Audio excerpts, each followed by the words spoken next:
नमस्कार दोस्तों, स्वागत है आपका BMJ एकेडमी में। एंशिएंट हिस्ट्री के पिछले वीडियो में हमने वैदिक सभ्यता का परिचय देखा, जिसमें हमने आर्यों के आगमन, उनके मूल निवास स्थान और फिर हमने वैदिक सभ्यता के पुरातात्विक स्रोत और साहित्यिक स्रोतों के बारे में पढ़ा। वैदिक संस्कृति के साहित्यिक स्रोतों को दो भागों में बांटा गया है, जिसमें पहला ऋग्वैदिक साहित्य है और दूसरा उत्तर वैदिक साहित्य है। ऋग्वैदिक साहित्य में हमने वेद, ब्राह्मण ग्रंथ, आरण्यक तथा उपनिषद के बारे में पिछले वीडियो में देखा।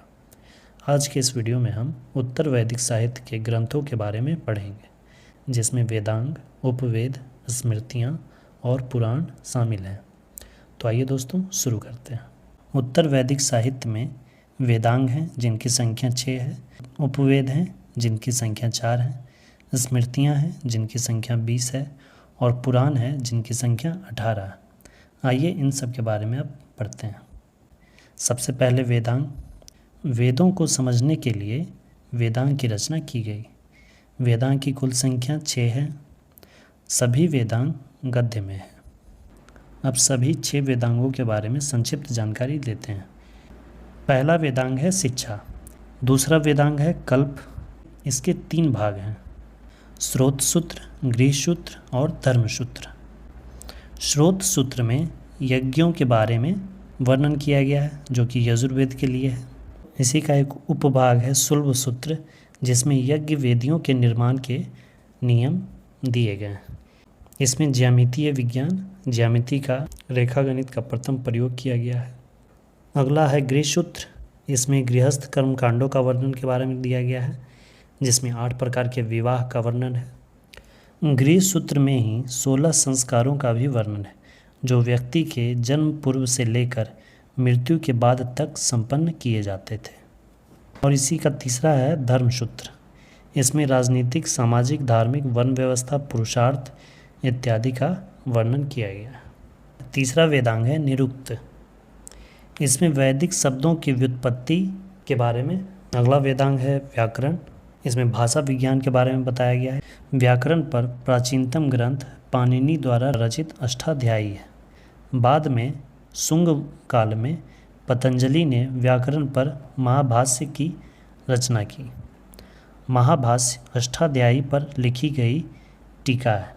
5वां वेदांग है छंद और छठा वेदांग है ज्योतिष। इसमें ब्रह्मांड, नक्षत्र, भविष्यवाणी इत्यादि की चर्चा की गई है। अब आइए उपवेद के बारे में देखते हैं। उपवेदों की संख्या 4 है। प्रत्येक उपवेद किसी एक वेद से संबंधित है। पहला है आयुर्वेद, यह ऋग्वेद का उपवेद है, यह चिकित्सा से संबंधित है। दूसरा गंधर्व वेद, यह सामवेद का उपवेद है, यह संगीत कला से संबंधित है। धनुर्वेद, ये यजुर्वेद का उपवेद है, इसमें युद्ध कला का वर्णन है। चौथा है शिल्प वेद, जो कि अथर्ववेद का उपवेद है, यह शिल्प कला से संबंधित है। अब आइए स्मृतियों के बारे में देखते हैं। स्मृतियाँ हिंदू धर्म के कानूनी ग्रंथ हैं। इनमें हिंदू समाज के कानून का वर्णन किया गया है। स्मृतियाँ पद्य रूप में लिखे गए हैं। सिर्फ विष्णु स्मृति गद्य रूप में लिखित है।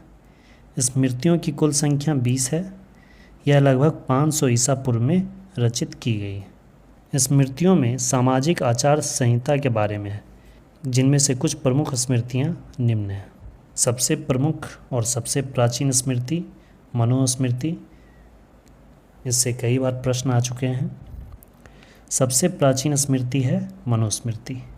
इसकी रचना शुंग काल में 200 ईसा पूर्व से लेकर 200 ईस्वी के मध्य में हुई। यह हिंदू धर्म के संदर्भ में सबसे अधिक प्रमाणिक ग्रंथ है। इसमें आर्य संस्कृति के चारों क्षेत्रों ब्रह्मावर्त, ब्रह्मर्षि देश, मध्य देश और आर्यावर्त का उल्लेख मिलता है। दूसरा प्रमुख स्मृति है याज्ञवल्क स्मृति। इसकी रचना 100 ईसा पूर्व से लेकर 300 ईस्वी तक मानी जाती है। ये सातवाहन वंश के समकालीन है। इस स्मृति पे प्रमुख टीका विज्ञानेश्वर ने लिखा है, जो कि मिताक्षरा है। अगला है नारद स्मृति। ये गुप्तकालीन स्मृति है। विष्णु स्मृति, ये गुप्तकालीन स्मृति है। यह एकमात्र स्मृति है जो गद्य रूप में संकलित है। देवल स्मृति यह पूर्व मध्यकालीन स्मृति है, राजपूतकालीन स्मृति भी इसे कह सकते हैं। अगला है पुराण। पुराणों में प्राचीन राजवंशों अथवा प्राचीन ऐतिहासिक कथाओं का क्रमबद्ध विवरण मिलता है। महाभारत युद्ध के पश्चात जिन राजवंशों ने 6ठी शताब्दी ईस्वी तक राज किया, जैसे मौर्य वंश, शुंग वंश, सातवाहन वंश, गुप्त वंश, उनके विषय में क्रमबद्ध जानकारी का एकमात्र साधन पुराण ही है। पुराणों का संकलन महर्षि लोमहर्ष तथा उनके पुत्र उग्रशर्वा ने किया था। पुराणों की कुल संख्या 18 है, जिसे 5 भागों में बांटा गया है। अधिकांश पुराणों की रचना 3री शताब्दी सातवाहन वंश के काल और 4ठी शताब्दी गुप्त काल में हुई है। मत्स्य पुराण सर्वाधिक प्राचीन और प्रमाणिक है, जो कि सातवाहन वंश के काल में लिखी गई है। इसमें सातवाहन राजवंश की जानकारी मिलती है। विष्णु पुराण से मौर्य वंश तथा भारत की भौगोलिक स्थिति की जानकारी मिलती है। वायु पुराण से गुप्त वंश के विषय में जानकारी मिलती है। इसके अलावा भागवत पुराण और मार्कंडेय पुराण प्रमुख हैं। अब आइए दर्शन के बारे में देख लेते हैं। सबसे पहला सांख्य दर्शन, ये सबसे प्राचीनतम दर्शन है और सांख्य दर्शन दिया था कपिल मुनि ने। योग दर्शन दिया था पतंजलि ने। न्याय दर्शन दिया था अच्छपाद गौतम ने। वैशेषिक दर्शन ये दिया था ऋषि कनाद ने।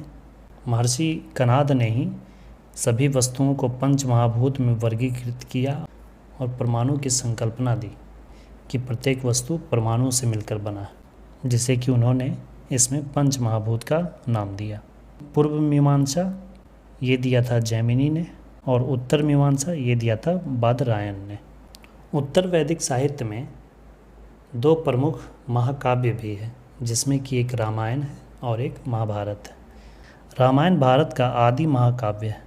इसकी रचना माना जाता है कि उत्तर वैदिक काल के पहले ही प्रारंभ हो गई थी, परंतु अंतिम रूप से संकलन महर्षि वाल्मीकि ने 400 ईसा पूर्व में किया। इसमें कुल 24,000 श्लोक हैं, इसलिए इसे चतुर्विंशति संहिता भी कहते हैं। इसे 7 अध्याय में बांटा गया है, जिसे कांड कहते हैं, जिनमें से बाल्याकांड, अयोध्याकांड, अरण्यकांड, किष्किंधाकांड, सुंदरकांड, लंकाकांड और उत्तरकांड है। रामायण का पहली बार तमिल अनुवाद चोल शासक कुलोत्तुंग तृतीय के काल में कंबन ने किया था। इसे रामावतारम नाम से जाना जाता है। रामायण का बांग्ला भाषा में प्रथम अनुवाद कृत्तिवास ने किया और 20वीं शताब्दी में रामास्वामी नायंकर उर्फ पेरियार ने तमिल भाषा में सच्ची रामायण की रचना की। महाभारत के बारे में देखते हैं। महाभारत विश्व का सबसे बड़ा महाकाव्य है। इसका संकलन महर्षि वेदव्यास ने किया था। अंतिम रूप से संकलन गुप्त काल में 400 ईस्वी में हुआ। शुरुआत में जब इसमें 8800 श्लोक थे तो इसे जय संहिता कहा जाता था। जब 24,000 श्लोक हो गए तो इसे भारत कहा जाने लगा, क्योंकि इसमें प्राचीनतम वैदिक जन भरत के वंशजों की कथा है। जब इसमें 1 लाख श्लोक संकलित हो गए तो इसे महाभारत या सहस्त्री संहिता कहा जाने लगा। वेद व्यास के अनुसार जो इस ग्रंथ में है वह अन्य जगह भी है और जो इसमें नहीं है वह कहीं भी नहीं है। इसमें कुल 18 अध्याय है, जिसे पर्व कहा गया है, जिसमें 6ठे पर्व में भीष्म पर्व में भगवद गीता और कृष्णावतार की चर्चा है। भगवद गीता में कर्म, ज्ञान और भक्ति का संगम मिलता है। गीता में ही सर्वप्रथम अवतारवाद का उल्लेख मिलता है। महाभारत का तमिल भाषा में प्रथम अनुवाद पेरुंदेवनार ने किया, जो भारतम नाम से जाना जाता है। महाभारत का युद्ध 18 दिन तक चला था। ये थे दोस्तों उत्तर वैदिक साहित्य से संबंधित सभी महत्वपूर्ण जानकारी। अगले वीडियो में हम ऋग्वैदिक कालीन समाज के बारे में विस्तृत चर्चा करेंगे। वीडियो को अंत तक देखने के लिए धन्यवाद दोस्तों।